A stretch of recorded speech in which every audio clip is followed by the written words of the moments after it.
Welcome. That is our substitute bell. I am Club President Steve Chevalier. The Rotary Club of Milwaukee greets you. I'm a director at Zober Limited and a board member of the Zober Family Foundation. As we gather here today for our 7th streaming program in our 107-year history, we'd like to start the program as usual with our Pledge of Allegiance. So please join me in saying the pledge to our flag. I pledge allegiance to the flag of the United States of America and to the republic for which it stands, one nation, under God, indivisible, with liberty and justice for all.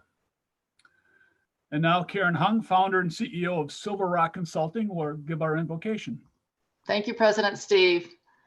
During times of volatility, uncertainty, complexity, and ambiguity, courage is called for. I'm sharing 3 quotes on courage that hopefully will serve as inspiration to all of our listeners today. First, from Maya Angelou, courage is the most important of all virtues because without courage, you can't practice any other virtue consistently. From Rotary's good friend, Sir Winston Churchill, whom we heard from last week, success is not final. Failure is not fatal. It is the courage to continue that counts. And then from the Bible, Joshua 1:9, have I not commanded you? Be strong and courageous. Do not be afraid. Do not be discouraged, for the Lord your God will be with you wherever you will go. Back to you, President Steve. Thank you, Karen. We'd also like to thank Maggie Opplinger for leading our first Thursday snack program, which is something we've started. Maggie and the artists at the Florentine Opera put on a delightful presentation for 30 minutes. It was an opera sampler, showed us how no one can really say, I hate opera. It's now on the YouTube channel, so we encourage you to look at it. It was really a well-done program, and it is well worth your time to go take a look at it if you didn't get a chance to see it live.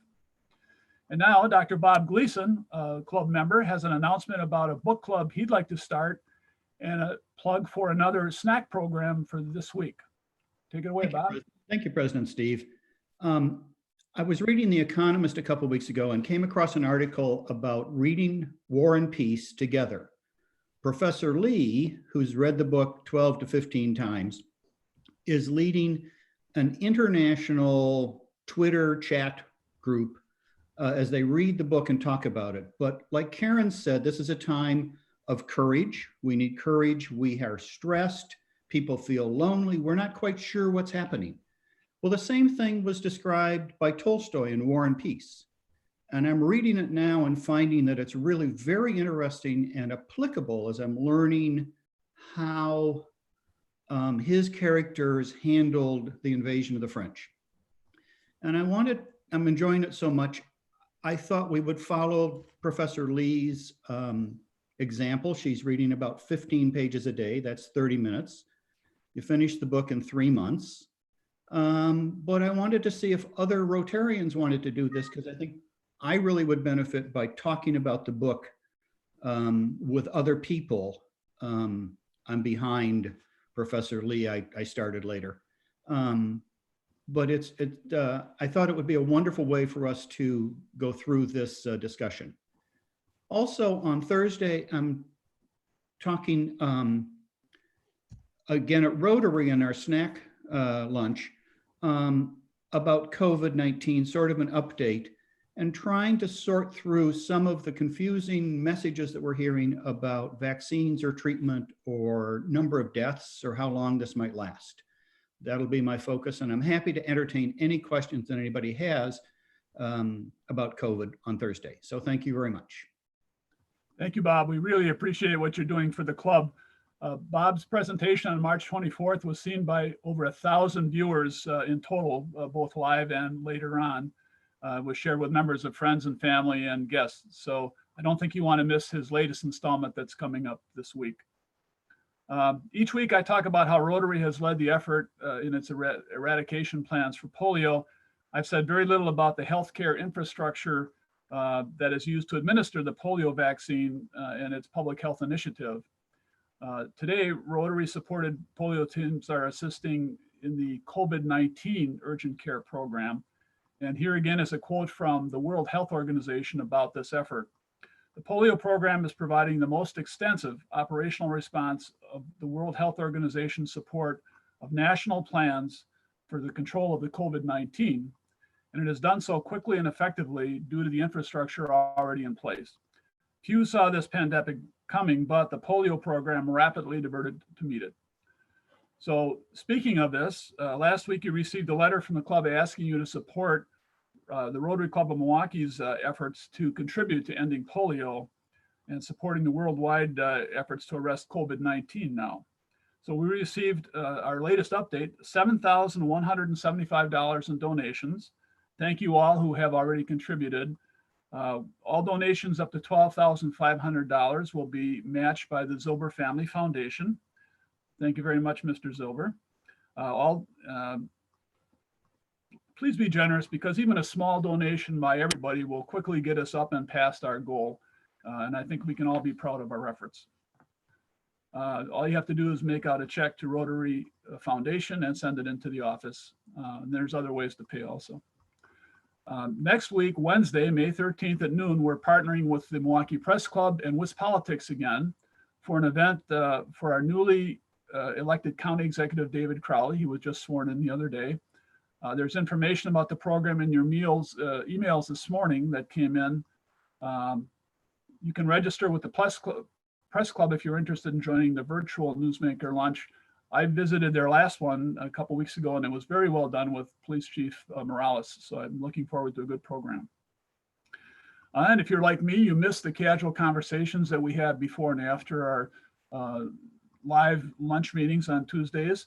So after the meeting today, we're again offering a virtual get-together. We'll break up into small groups, and then you can talk about the program or other things that are on your mind. It's a great way to have a conversation following the program. There's an email that will go out at 12:45 p.m. today to everybody, and it'll have a link to the separate Zoom meeting that will open up right after this meeting ends today. So remember, it'll be a separate link, and it's very easy to join. I hope to see you there. And finally, before we turn to our speaker, just a few things about the Q&A. Michelle has included directions in the email that you got this morning. We're going to use the chat function today, so do not use Q&A, please. Put your questions on chat, hit enter, and we will try to address as many questions as we can. And now Richie Burke, President of Go Get It Marketing and Media, will introduce our speaker for today.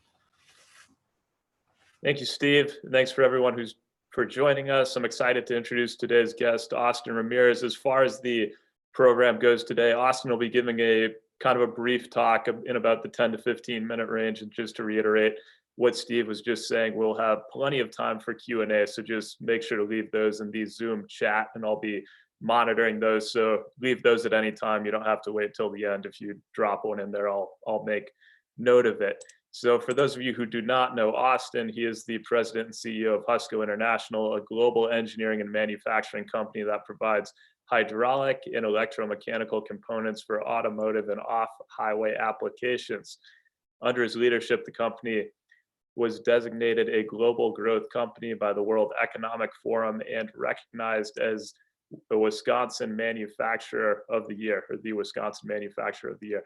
Austin was selected as a young global leader of the World Economic Forum back in 2014 and is the founding curator of the forum's Global Shaper Hub in Milwaukee. In 2016, he moved to DC to serve 1 year as a White House Fellow on the National Economic Council of both the Trump and Obama administrations. Austin is also a member of the 2018 class of Henry Crown Fellows at the Aspen Institute. An All-American swimmer at the University of Virginia, Austin was a USA swimming national champion and a FINA World Championships gold medalist after graduating Virginia with degrees in system engineering and economics. He worked in the San Francisco office of McKinsey & Company. Austin attended the Stanford Graduate School of Business as a Goldman Sachs Fellow and graduated as a R.J. Miller Scholar. Austin's also an active citizen of Milwaukee with a passion for urban education. He has volunteered on a number of education-focused boards, including Teach for America, Boys and Girls Clubs, the Y, UPath, and he's also a co-founder and board member of St. Augustine Prep and a founding member of City Reformed Church. Austin has also served as a director of the Greater Milwaukee Committee, the MMAC, and the National Association of Manufacturers. Austin, thanks for joining us today. Wow, thanks. I need a shorter bio, Richie. That was generous. You could use one. I was reading through it before. I didn't know what to take out. Well, thank you. And it's really great to be here. I'll start by saying it's hard to give a talk like this with no audience feedback. So I'll do my best and bear with me. As an introductory comment, I wanted to say that I don't think we yet know what the implications of the COVID crisis are going to be long-term on our nation's culture and our institutions. But I'm pretty confident that groups like Rotary that are focused on service and focused on serving your neighbor and other people besides yourself are going to be really key to rebuilding as we kind of leave our homes and start opening our economies and reintegrating with society. So I'm really honored to be here. I appreciate the invitation and look forward to today's discussion. When Richie asked me to talk, I told him I'm not sure what you want me to talk about. Last time I was here, I spoke about tariff policy and political innovation, and I feel like I've got some relatively unique insights and perspective in that space. When it comes to dealing with the COVID pandemic, I'm not sure I got a lot of really brilliant things to share with you, but I am happy to give you my view on what's happening. So when they asked for a title for the speech, I said, how about a view from the trenches? Because that's really where I am. I'm kind of fighting this battle day to day, navigating the crisis and trying to protect our business and position us for long-term success. So again, not a lot of brilliant insights, but I'll share my perspective. I'll be as honest and transparent as I know how. And I'm going to keep my opening remarks short. What I'll do is I'll just give you a short overview of how we're impacted, we Husco, how we're impacted by the COVID crisis. And then I'd like to open it up and have most of our time on Q&A. And I'm happy to answer anything you want to know. I may not have all the answers, but I'll share what I know and provide whatever perspective I can. So as Richie mentioned, we design and manufacture electromechanical and hydraulic parts for automotive customers and all sorts of off-highway application. That's people like John Deere and Caterpillar and Case New Holland. We manufacture all around the world. So we've got 3 plants here in North America. We've got plants in India and China and Europe and supply chains in all those countries as well. About half of our sales are outside the country and half our sales are in North America. So we really have a pretty balanced global view on what's happening around the world. And I thought maybe I'd start by giving a quick rundown of what's happening in each of our global markets. So starting with China, obviously that's where this COVID crisis started. And I can still remember back in December when it was a China crisis. It wasn't a global crisis. And we saw our China business go down hard late in the year, early in January. But now China is the only place in the world where we are outperforming. So our current forecast for the year is that we will exceed our financial plan in China, which is very different than every other market we're doing business. You know, it's also the only market in the world where our suppliers are really operating in a relatively unconstrained environment. So I wouldn't say it's back to normal. It's still, you know, we've got all sorts of new social distancing and workplace, you know, practices that we're adopting there. We've got a lot of people working from home, but China really has restarted in a pretty effective way, and both as a supplier and as a source of demand has been a relatively rare bright spot for us right now. On the other side of that coin is India. India is probably the country I'm worried most about. They have implemented a very draconian shutdown, unlike what China and the US and Europe did, where there was fairly broad exemptions for essential suppliers like Husco that provide components for different parts of the economy. India's really had a very rigid shutdown where Husco and virtually every other company has not been allowed to operate. And unfortunately, because of their social dynamics in India and the level of poverty and the number of people they have, I think it's both devastating to the Indian economy and not particularly effective in controlling the spread of COVID. So if I had to pick a market that I'm most concerned about globally, it's probably India right now, both as a market for Husco and in terms of, you know, our global supply chain. You know, it's complicated, and we've got parts that we source in India that are critical for end products that we make in India, or excuse me, in China and the US and Europe. So India being totally shut down really impacts my ability to restart in the US and in China and other places. Europe is probably a few weeks ahead of us in the United States. You know, it's a big region, so the picture is a little bit different in different markets, but they are starting to reopen. Italy is a big source for us of both supply base and demand. Italy was, as you know, really hard hit, but is now starting to reopen. Suppliers are working again. And although I don't think anywhere we're going to see a V-shaped recovery, it's great to see some signs of life in Europe, both in terms of demand and supply base. North America is mixed. You know, it's funny, the reaction of the automotive sector and the off-highway sector have been very different. I think one could argue that automotive overreacted. I mean, the automotive industry has essentially been shut down for going on 6 or 7 weeks here before they reopen. And there's been some interesting anecdotes about demand, particularly demand for pickup trucks around the country, and inventories being depleted. And the fact that the automotive supply chain and OEMs haven't been working is going to, you know, be a problem because there's not going to be enough inventory in the supply chain. So they went down hard. Our automotive business went to zero effectively overnight, and hopefully is going to restart here in the next couple of weeks. It's still a little bit up for debate in terms of Michigan's reopening policies and negotiations with the unions. Off-highway, on the other hand, it's funny. We had a lot of off-highway customers that kind of powered through April, and we didn't see much of a demand on our order book. And then, you know, in the last week or two, I'd say it's like people woke up and realized that, gosh, we got a little bit of a crisis that we're dealing with here. And so we are just now starting to see our off-highway order book really deteriorate. Customers are putting in not the 6-week shutdown or 8-week shutdown that we saw in the automotive industry, but a series of, you know, 1 or 2 weeks a month that we're now projecting through the end of the year with a lot of customers on the off-highway side. So a little bit of a less severe drop off, but I think a more protracted negative impact, and most likely an overreaction. What we tend to see in recessions is that our customers, you know, they don't react fast enough, and then they overreact. And on the back end of it, they have problems not getting material because they haven't communicated effectively or planned effectively with their supply base. So I imagine we're going to see a similar dynamic when we eventually come out of the current slowdown. So that's in a nutshell what we're seeing around the world. You know, in terms of leading through the crisis, I've had 2 fundamental guidelines that have guided how we've responded to this crisis. The first is we have to get to sustainable financial performance now. We can't count on a rebound in 1 or 2 months. We can't, you know, all we know is what's happening. Actually, all we know is what happened yesterday, and we've got a pretty good idea what's going to happen today.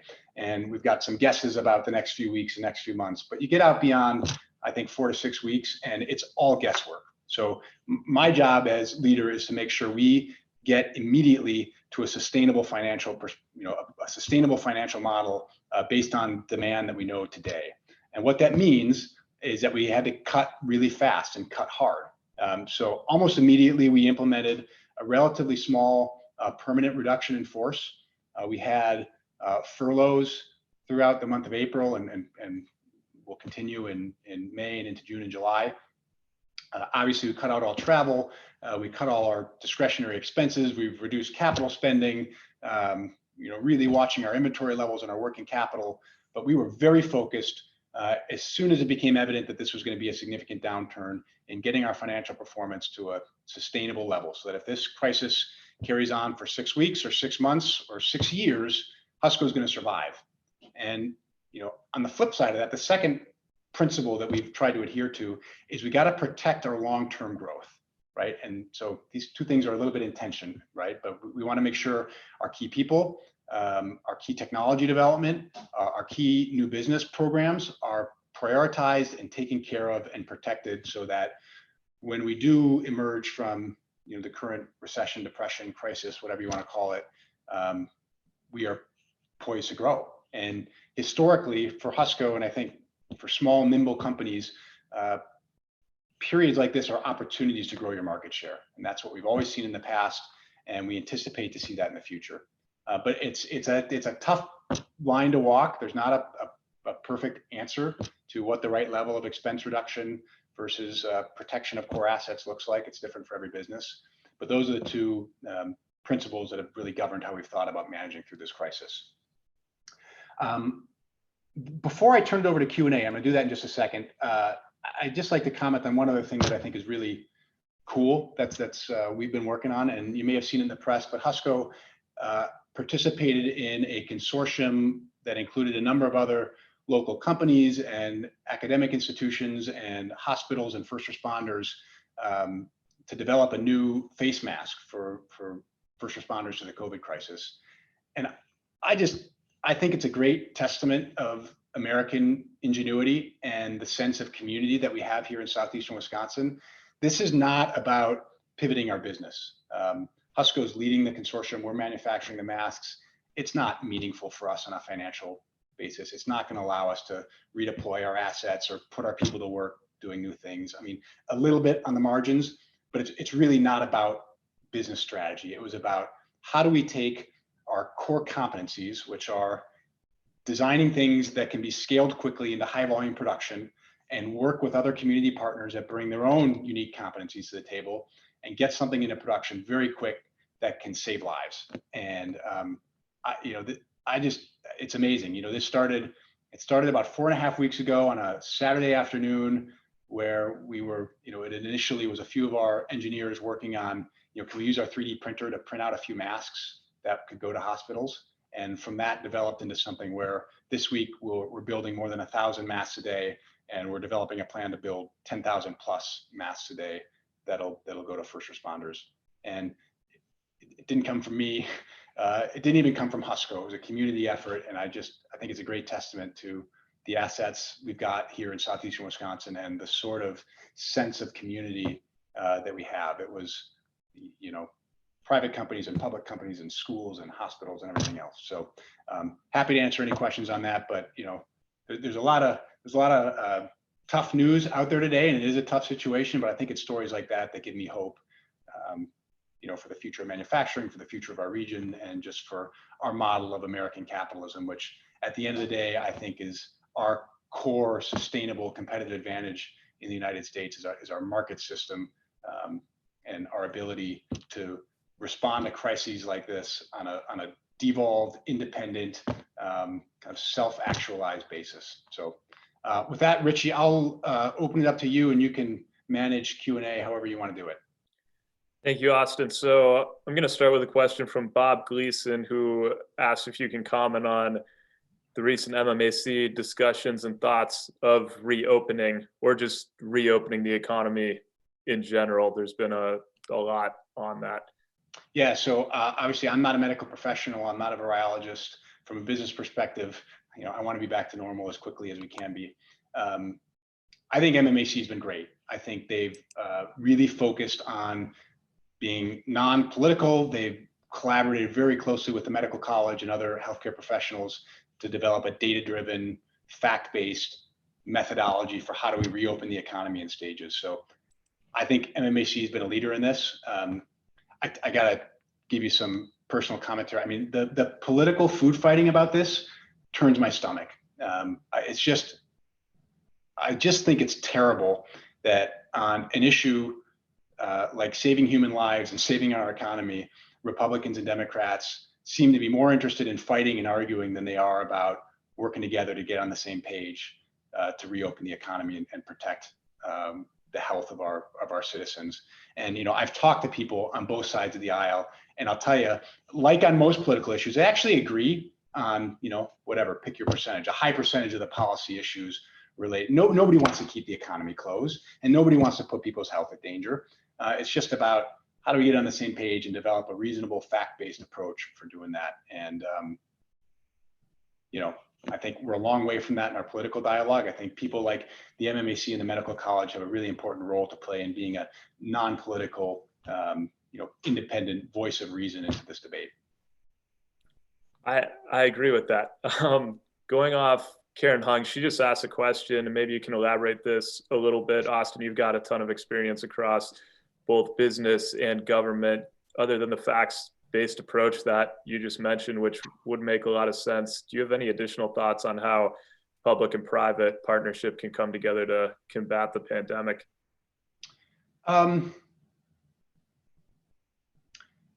Government is slow, and I think they're kind of meant to be slow. Our government was designed not to be real nimble. I think it's really hard to react to major external events like a global pandemic. And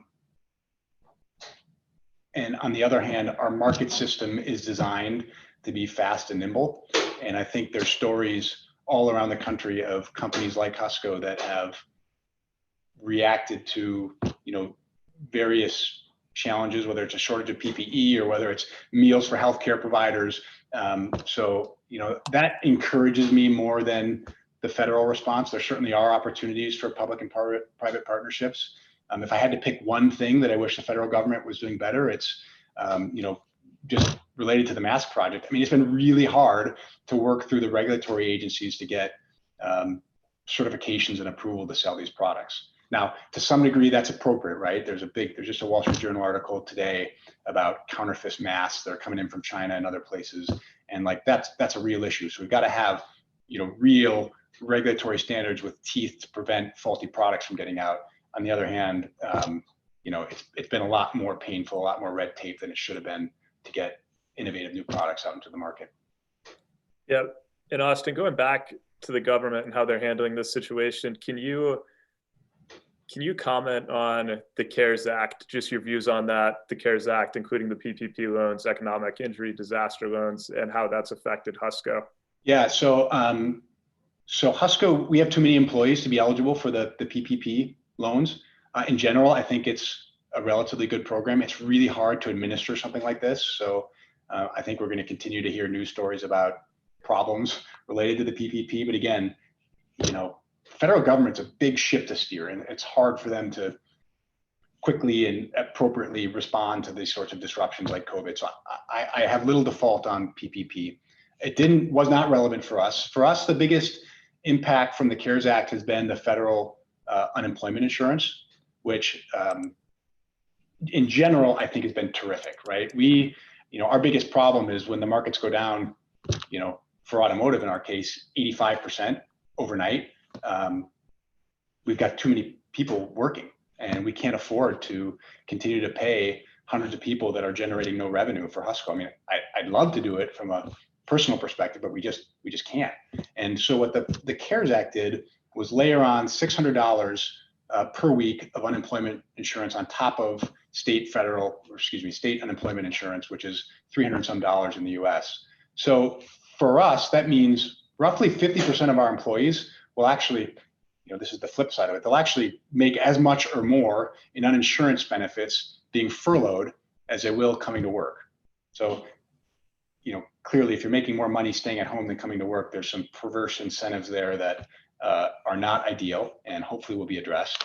But in general, giving me the flexibility to scale my business appropriately without all of the, the heartache that comes with putting people in financial distress has allowed us to react and allowed, I think, many businesses to react more aggressively while protecting folks that need income protection. Austin, that makes sense. And just to go off that point as well, you talked about how you're a global company. Is one of the reasons why you were able to move so fast is you got to see what was happening in other countries before it hit the US. Were you less shocked by everything than a lot of us were when this hit in early March and wasn't even on our radar a week or two earlier on something that could actually affect the US? Yeah, I mean, I wish I could say yes. The reality is we were asleep at the wheel too. We were watching what was happening in China, assuming it was going to remain, a Chinese issue. Maybe we paid more attention to it marginally earlier than other people. But it was somebody else's problem for us until it wasn't. I think what we did right wasn't seeing the problem earlier than others. It was reacting very fast once it hit. Mm-hmm. And then Patrick Fennelly, and I hope I'm pronouncing that right. He was wondering, do you think being privately owned has allowed you to be more nimble and flexible and move faster as a company than larger publicly traded companies? For sure, 100%. I think there's a lot of benefits to private enterprise. Agility is one of them. Our shareholder base is concentrated and we can make decisions real fast. And it's hard to do that in public companies or any company with a really distributed shareholder base. I think that's one element. The other element is that, private businesses, ownership of the enterprise and the financial success of the enterprise and the success of the community in which you do business are really closely tied in a way that's, it's not irrelevant for public companies, but for me, it's personal. Milwaukee's, problems or successes are my personal problems or successes. So I think our focus on the community, on serving the community, I just think for private businesses, it's different than it is for public companies. And I think public companies are doing some great things. So it's not a knock on them, but I think being private just gives you a different lens that you see the world through. That's helpful in times like this. Yeah, helpful for the community. Absolutely.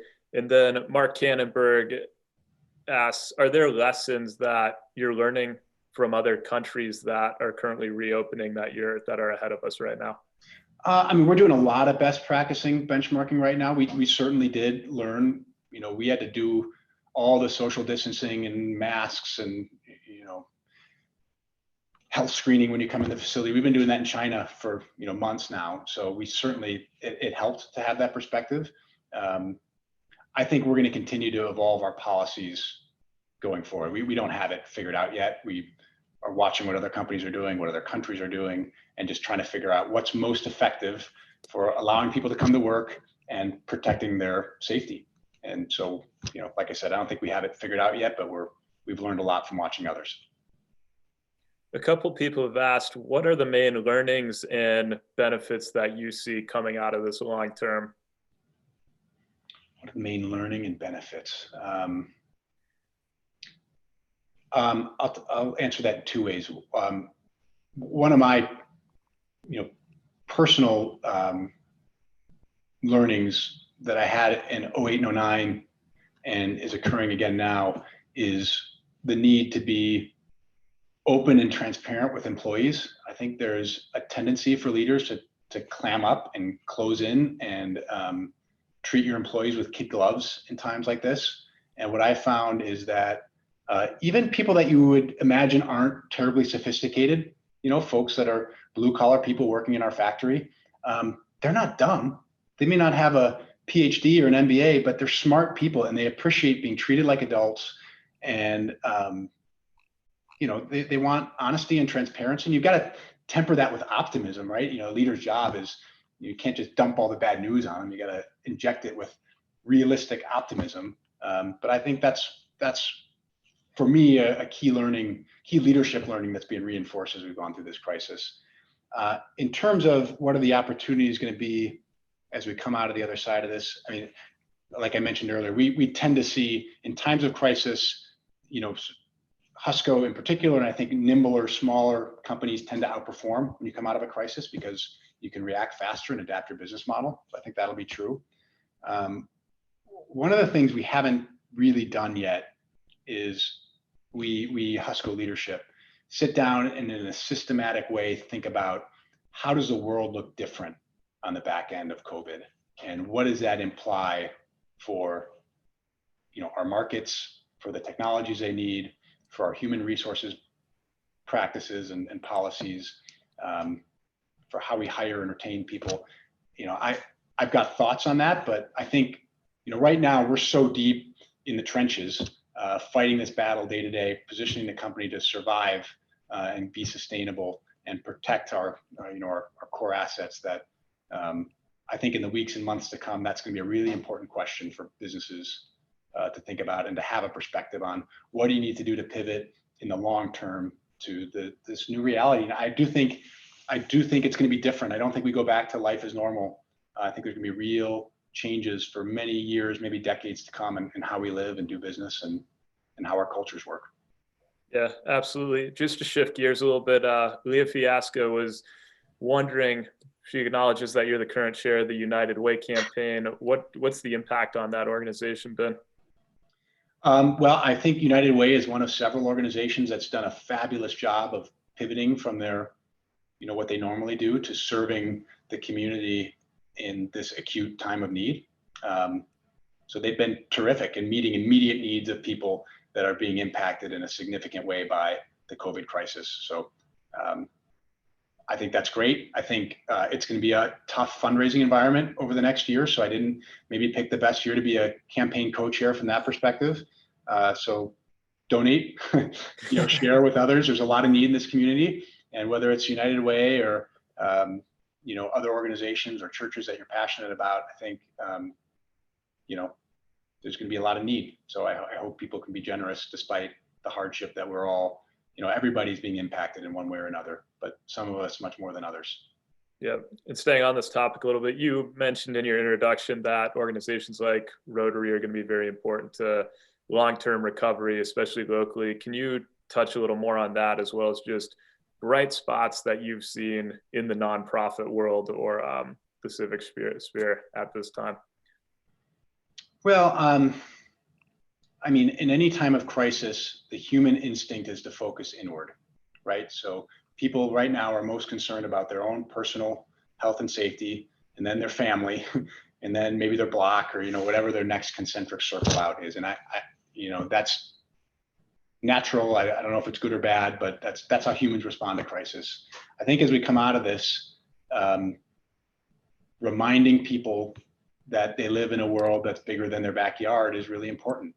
And so I think organizations like Rotary, you're going to have to figure out what does Rotary look like, not just for the next few weeks when you're doing Zoom calls, which is great. It's a great short-term pivot, but is this the future of Rotary? Is it getting together on computer screens? Is it, what does it need to look like to serve your mission of, helping people focus on others and service? And I think that's a really important question, and one that you can't probably answer, overnight. It's going to take time and thought and maybe experimentation with different things. And when you think about the broader nonprofit space, I think it's going to be the organizations that can do that can be creative and that can pivot and that can find, not nonprofits. The biggest problem tends to be they don't have market pressure, right? You're a nonprofit and there's some market pressure in terms of you got to be able to raise funds and make a case for donors, but there's not typically this sort of creative destruction that you have in business where, you go away if you're not effective at fulfilling your mission. It happens much more slowly in the nonprofit space. So I think the nonprofits that are going to survive are the ones that can really inject that sort of sense of urgency and vision and risk-taking and willingness to pivot their models to serve what's going to be a new reality for a lot of communities for I think months and years to come. Yes, and we just had a comment from Leah, just made another donation to the COVID-19 fund, I believe the United Way. Thank you, Leah. Austin, we have another question. Will this experience cause you to change your supply chain long term? Yeah, great question. So I think I mentioned this last time I talked. There's this bigger geopolitical trend away from globalization and towards more bilateral, unilateral sorts of trade policies. That has been in progress long before the COVID crisis. I think in particular with China, our all the thought leaders and kind of the national philosophy on China over the last 2 decades has been one of support and accommodation and kind of bringing them into the global world order. And I think that changed. It changed before the COVID crisis, but we've gone from this overall strategy of accommodating China into one of opposing China. That's geopolitically, that's economically, it's on a lot of different levels. I think that trend will be accelerated because of COVID. I think you'll see a trend towards certainly regionalization of supply chains. It may not be, and I don't think it will be, bringing everything back into the US, but certainly regionalization of supply chains. So for us, for example, that's Mexico and Canada, obviously here in the US, and it's having each of our facilities be able to operate somewhat more independently based on their regional supply chain. I think that's going to be accelerated by the COVID crisis. And I do think for certain goods, there will be a push to really have a fully domestic supply chain. I think that's really hard. It's really expensive. Even domestically manufactured N95 masks and respirators, I promise you, have parts and supply chains that come from outside the US. So just because they're doing the final assembly here doesn't mean it's self-sufficient. And I'll also tell you, the things we think we need now in terms of having a domestic supply chain won't be the things we actually need in the next crisis. So, I'm kind of a free market globalization guy. That's my general mindset. I think that's increasingly rare in political circles. And I think this sort of crisis is just going to accelerate more, less globalization, more regionalization, more domestic supply to some extent. That'll be interesting. Do you see any good coming out of that, or is that just going to make things more difficult and more expensive for companies like yours? Yeah, I mean, everything there's multiple elements to it. It will be more difficult. It will be more expensive. It will put inflationary pressure on things. But there'll also be benefits to it. I mean, it's great to have more jobs and more manufacturing domestically. And by the way, I'm obviously a big believer in American manufacturing. And I think we've got really unique competitive advantages, particularly when it comes to advanced manufacturing and automation and the deployment of technology to make things. I mean, that's what we do. And I think, you can look at manufacturing output metrics and, aside from the current crisis, manufacturing output in the US has been growing over time. Employment's been going down because we're using technology more and people less. But there are benefits to bringing more manufacturing back into the US for sure. Yep. I'm going to read a question from Beth Heller. She says, my aspiration is that we badger bounce back better as individuals, businesses, and a community, local and global. Have you thought about what better looks like? If so, how does it look? I'm not quite sure I understand the question. So I think I'll interpret it my own way. So I think go for it. I think we need to get reopening. I think it needs to be done carefully and in phases. I don't think it's binary. I think by the way, it's the same thing at Husco, right? We're an essential business, so we are open, we're manufacturing, but we are keeping as many people out of our facilities as we possibly can while fulfilling the production needs that we have. That will not just switch back on, right? We will slowly bring people back into the office. We'll keep a large portion of our population working from home. And so I think that same philosophy has to be employed when you're thinking about reopening the state economy. So fact-based, data-driven, in phases, not binary, and balancing economic and safety considerations. And And then how do we, the other answer, I guess, would be, well, no, I'm going to leave it there. Hopefully that answers the question at least a little bit. Yeah, and then going off what you were saying, we did have a question come in earlier just about how you guys have handled things at Husco from a social distancing standpoint. What does that look like right now? And do you guys have, you mentioned kind of phasing back in slowly. Do you guys have a plan for that, or are you just taking it day by day, week by week right now? We got a plan, and we're taking it day by day, week by week. Like I said, our philosophy from day one when this really started becoming real in the United States was keep as few people in our facilities as possible. So we very quickly moved to work from home. We very quickly prohibited vendors from coming in the facility. The fewer people that we have coming in, the less likelihood there is to have an infection that would throw a wrench in our production. So our first priority is to keep making parts, to keep our customers, keep our customers going and to keep our revenue flowing. And my priority is protecting those folks first and foremost. And we are now starting to think about reopening, and we have a plan that is evolving day by day. But like I said, it'll be phased. And I mean, one of the things that I've been most surprised about is, and I've heard lots of people say this, so I know it's not just Husco. I've just been amazed at how well we've transitioned to working from home, and our people, the intensity and the demands they put on themselves to perform and do their jobs at a very high level, even when they're, watching their kids and dealing with all the complications that we all have from working from home, has just been exceptional. And I think there will certainly be some long-term implications in terms of how we think about what's the purpose of the office and who needs to be there and when do you need to be there. I don't have that all unpacked yet, but I've just been amazed at how productive we've been in some pretty challenging circumstances. Yeah, it'll be interesting to see how that plays out. I've seen that in our small business. I've also heard that from other people with larger companies, that the transition to working from home has gone smoother than they've expected at the top. Austin, we had a question from Karen come in. Can you let us know what some of the conversations that you're having at a high level are on your boards, on the Husco board, and just some of the other boards that you're a part of? Yeah, I mean, it's different, right? In the nonprofit space, it's mostly about, okay, what's really needed in our community that is closely tied to our mission, and how do we pivot our services to meet that need?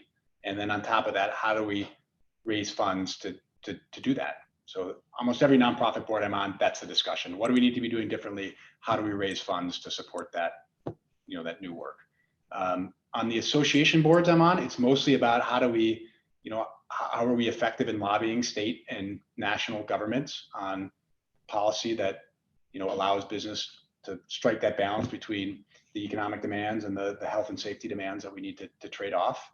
And on the for-profit boards, it's about keeping management honest in terms of, what's the appropriate financial model and expense reduction activities to take so that you get to sustainability quickly. Yeah, and if anyone has any more questions, please drop them in the comments. Austin, I'm curious, what's this been like as a leader for you, having to go through so much change in the last 8 weeks, from furloughing employees to changing your supply chain and everything that this has brought? I mean, it stinks. This is not the time that it's fun to be a CEO. On the other hand, it's, I find it really rewarding when we're making a bunch of tough decisions and we're impacting our employees' lives in negative ways, right? Furloughs, layoffs, nobody likes doing that stuff. But when we do weekly all employee teleconference calls now, and when I get off a call announcing a bunch of terrible stuff that we need to implement to protect the business, and I get, emails and voicemails afterwards from people telling me how much they appreciate the communication and how much they believe in the leadership, and I think that's pretty rewarding. Yep. And you've clearly accomplished a lot by the very lengthy bio that I didn't cut down earlier. What motivates you, and has that changed over time? That's deep. You know, I get a lot of intrinsic joy from building a great business. I think, you know, I believe business is, you know, it can be used to do bad things, but intrinsically it's good, right? We're creating things, we're creating jobs, we're creating economic vitality. I love that. I love being part of that creative process and building an enterprise and being around brilliant people that work really hard. That motivates me to build a great business. And you know, the other thing is, I think, you know, I referred to this earlier, but being a business owner in a community like Milwaukee, where you can really make an impact. You know, this mask project, it's a drop in the bucket relative to the global shortage of N95 masks. We're going to save lives in Milwaukee, right? That's awesome. And you know, this school that we built, Dog Prep on the south side, you know, we're going to literally save lives by delivering an education to these kids that they wouldn't get with a lot of their alternatives. And I think there's just lots of stories like that that are unique to having built a good business and being in a community like Milwaukee where we can make a difference. And that that's highly, highly motivating for me. Yeah, love it. I think we can end it on that note. Austin, thanks for joining us today and for everything you're doing for our city. Mary or Steve, I can hand it back over to you.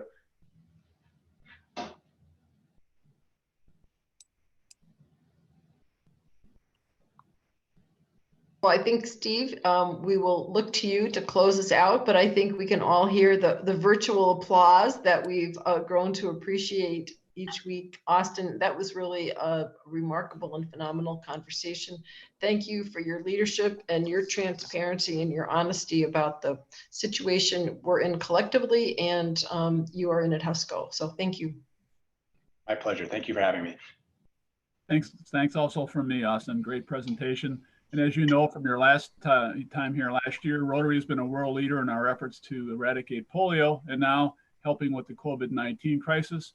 So in honor of your presentation today, we're going to purchase another 50 doses of the vaccine to get us that much closer to a polio-free world. Again, we're going to see a lot of virtual events coming up. So see your screen after we're done here to see what the virtual events are available. There's links in the email survey after the meeting to join our post-program breakout session or to register for Thursday's snack program, which I highly recommend. They're very worthwhile and short and sweet. Or also our coffee connector, which is coming up and is a nice way to socialize. Next week, we're lucky to have our annual Armed Services Luncheon, and our featured speaker is Captain Michael Bresser, a former littoral combat ship captain, currently serving the U.S. mission to NATO in Brussels. So he'll be speaking to us directly from Brussels. He's the director of Naval Armaments Cooperation, so it'll be a very interesting program. If you can join us for the post-meeting conversation today, please look for that link in your email inbox. Also, please invite your friends and colleagues to these meetings. It's free, it's easy. All you have to do is send them the Friday's Connecting email, and they'll see how to get onto the program. It's an awesome way to get people to know more about Rotary, and these programs are all very worthwhile. Also, speaking of connecting emails, there's a great write-up by our valiant Sergeant at Arms, Barbara Velez, this week about Bill Coleman, our treasurer, who's been a Rotarian since 2001. He would be embarrassed if I read any of all the great things that we've talked about him in this little bio. I think you should read it. It's a good read, and he certainly exemplifies service above self for Rotary. We'll be back next week with some great programs for all of you. So with our little substitute bell, this meeting is adjourned.